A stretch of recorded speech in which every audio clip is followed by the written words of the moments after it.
Shooting has always been a sport that the Indians have looked forward to for medals during multidisciplinary games. Our Indian shooting team, 15 of them this time, have qualified for the Tokyo Games. Right now, they are in Croatia. They have been training for a while there, planning and preparing for their peak in Tokyo. At this point, I welcome the head of the federation, the boss of the Shooting Federation, Raninder Singh. Also joining me, two world number ones and one former world number one, Abhishek Verma, 11 Valerivan, and Apurvi Chandela. Thank you for joining me. Raninderji, first to you. You know, India throwing up so many world number ones at the world stage and everyone really looking forward to Indian shooting stars. How did that happen? And you know, have you seen this trend over the last 5-6 years? So many of them becoming world number ones. Well, actually, it's I think if one has to pinpoint something, it's to do with liberalization of the entire environment for bringing ex-athletes like Gagan Narang, etc., to come in with their academies. Similarly, there's an academy in Manav Rachna in Delhi. There's an academy in Bhopal. There are many academies around. Many of our ex-world champions and Olympians have taken this cause up across India, and we've been supporting them. But what is, I think, more important than any of that is the fact that we are able to link it back into the education system. So the base is very, very large now. You know, when I took over as president, the rifle and pistol with the main growth is, there's growth in shotgun also, but not that commensurate. There used to be about 800, 900 on a really good year, 1,000 people who came for the nationals. And nationals are after you filtered them from district level upwards, you know, the various tasks they have to achieve before they're allowed to shoot. Now there are 10,000. Abhishek, that really gives a segue to my next question about having a very young crop, a very young bunch at this Olympics. You are one of those relatively senior person in the team. How is the team really shaping up? Though, if you look at your shooting career, you only began a few years back. Yeah, I currently I am considering me as a youngster only, because I just started shooting, and now the current athletes are more youngster. So the environment is very good, and we are doing a great training here, and looking forward for a great start at the Olympics.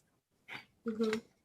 Ella, you know, everyone says that when you go into the Olympics, you need to be in your zone.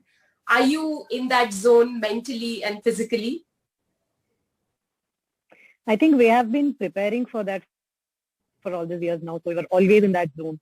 You know, whenever we go to compete or we are in the squad training with the senior shooters, you know, learning from them.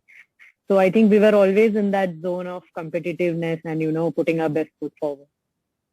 Mm-hmm. Apurvi, let me come to you. You've been through a tough period. You were affected by infected by the virus. You came back, started shooting. There was also a time that you quickly lost some weight. Tell us about your recovery, return, and how are you shaping right now? It was very unfortunate that I got the virus at the wrong time. But when I had it also, my whole focus was on just catching that flight to Croatia and making it and being healthy. So I did everything possible that was there on planet Earth to recover. Taking my medication on time. My parents took very good care of me also, you know, giving me healthy things to eat so that I don't become weak or have any kind of weakness. So yeah, luckily I was able to make it in time, just 2 days before. So yeah, been lucky that way that I was able to be here in Croatia with the team now. Apurvi, you know, I was talking to Rani Rampal. She had also contracted COVID, but one of the things that really stood out during the conversation was while she was sitting at home, she was visualizing to be in Japan, every minute detail of how she would, you know, have to undergo tests every day and get onto the field, all that she would do. Were you also using any kind of visualization technique while you were not actively training? Of course I was, because I had a long gap of not being able to train. So that was the only way of visualizing and keeping myself in that arena, in that range, and trying to stay focused. And because physical activity was at bay, and I had to slowly build up my strength again. So yeah, visualization was a part of, getting here and focusing on Tokyo. Mr. Singh, the Indian shooting team is perhaps the only team as such that has been able to leave India even in the middle of COVID. Tell us, how did you make it possible? I believe that one very kind gentleman, Mr. Peter Gorsa from Croatia, who's friends with you, gave you this proposal of getting the team over to Croatia and helping them train. There was no plan to go to Croatia as such. The thing was, we had been talking to all our athletes and all our officials, and we had actually wanted to do a bio bubble in Delhi, where we had a very controlled bio bubble and we trained in Delhi. But there were some pros and cons in terms of climatic conditions, etc. Unfortunately, the situation became so bad. I mean, it was so bad that it was frightening, not only for me, for my athletes as well, and their parents. I mean, how can I ask parents to expose children to the kind of thing we were seeing unfold in front of our eyes, thousands and thousands of people dying every day, and, all these funeral pyres, and it was very, very overwhelming, the whole thing. So then I took a call and said, okay, now we are going to go out. Now how to go? Because nobody wanted Indians. So luckily, we had some contacts in that part of the world. We used them, and Peter and the Federation helped us. Peter helped us tremendously because he actually went from ministry to ministry, stood there and had our files cleared so that our visas were given. Ella, while you went out of the country, and you went out at a time when the second wave of Corona was at its peak, and there was mayhem all over. Were you worried? Were you worried about your family, friends whom you left behind? And did that, have an impact on the work that you'd gone out for? I think at the end of the day, everyone would be like, worried about what is happening back there, because we staying here, we'd not be able to do anything in a moment of urgent emergency. So yes, I did have the thought, my parents in Ahmedabad, my other part of the family in southern part of the India. So, there was a lot of things going on. But then I think we are on a bigger mission. We have been working for it. And it's not only me that, who is coming. There are a lot of people risking everything and coming with us. And, they have been wanting for us to be at that stage and, see us perform. So I think it's a combined effect. It's a teamwork, what we all have been doing here. So I think we are better. Shooting 630.4, Ella, the question is for you. Shooting 630.4 at the European Championship. How much did you have to, shut all of this out? And as we spoke about, be in the zone to be able to do that, though it was, in the MQS category. Yes, I'll come to you. Yes, I'll come to you, Mr. Singh. I'll just let Ella answer that. Yeah. So I think it was an icebreaker match because we had not been shooting much of the competition. The last match what we shot, I think it was the Delhi World Cup. So after the World Cup, this was the match in which we were competing with the international athletes. So it was a good experience. It was a good learning experience. What we have been learning for the past month, whatever we had been working on, we were able to try and implement it out and have a good exposure before the World Cup, which is now to be happening. There are many stories that come from sporting field, and one of them is also Abhishek Verma, who is an engineer, a lawyer, and perhaps he was given an ultimatum by his father. If he was not able to shoot the kind of scores that he would have to go back to practicing law. Wasn't it, Abhishek? Yeah, true. In 2017, I came professionally. I came in shooting, so I shifted to Gurgaon. I was in PG and I was doing practice. Someday, my father came and gave me that ultimatum that in 2017 national championship, or you have last 2018 to prove yourself, because I have completed my BTech computer science engineering, and I was in like final year of law. I have given my examinations, so everyone was in family, relatives was expecting me to do a job like we all do. But I discussed with my parents that I want to do shooting. I love that. because I have tried from 2015-16. I was very confident that I can do something good in shooting. So they give me a year. In 2017 nationals, I performed very well. Then in trials, I was in top 3 in every trial in 2018. Then I became India #1 in 2018, and then the Asian Games medal. The Asian Games medal was my, you can say, the landmark or the milestone for me, because from that medal I decided to do shooting professionally and left everything like BTech degree and the law degree behind. So everyone was convinced at that time, and everyone was happy. And what do your parents tell you now? That did they say that they're okay if you don't practice law and go on to win Olympic medals? Yeah, they are happy now, and they just want me to focus and do training peacefully. So I'm doing the same. Apurvi, the road to Tokyo hasn't been easy for you, because there was a time during coronavirus-induced lockdown when you couldn't train, but you suddenly lost some weight, and as a result, your jacket wasn't fitting you very well, and that impacted your scores. Could you tell us about that and how you overcame that phase? Actually, it wasn't the weight loss that affected it. It was just that in March 2020, in March 2020, I was supposed to order my kit from South Korea, but they went into a lockdown before us, so that couldn't happen, and I had to wait 1 whole year to get it, and I got it just right after the World Cup that happened right now in Delhi in March. So because of that, I had never tried the Indian make that is there, and due to that, I went on to that, and that didn't suit me enough. So then now I'm back with the marksman jacket from Korea that I really wanted, and my training is coming up again, so I'm happy about that. And it didn't have anything to do with the weight loss, and I've gained all the weight back again, because since I had COVID, I've only been eating so that I don't face any weakness. So yeah, it's important to be healthy right now, and that's what I'm focused on. So yeah.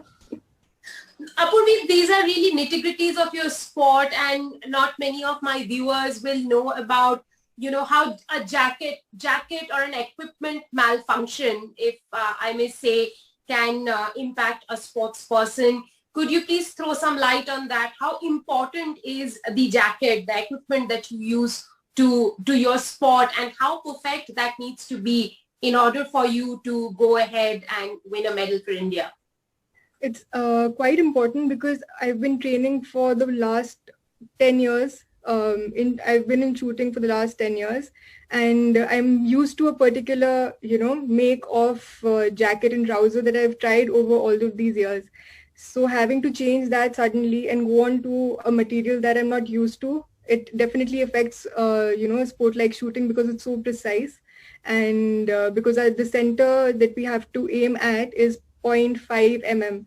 So that's really, really precise. So yeah, small changes can also matter, and something like a jacket and trouser in my case, because I wasn't used to it, I needed the one that, I was used to. So it was very unfortunate that the lockdown happened and the pandemic was there.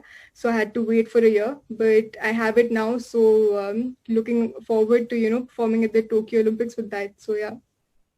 One of the talks around Olympics has been mental health of the players. In fact, this is for the first time that the IOC has also included mental health in their playbook.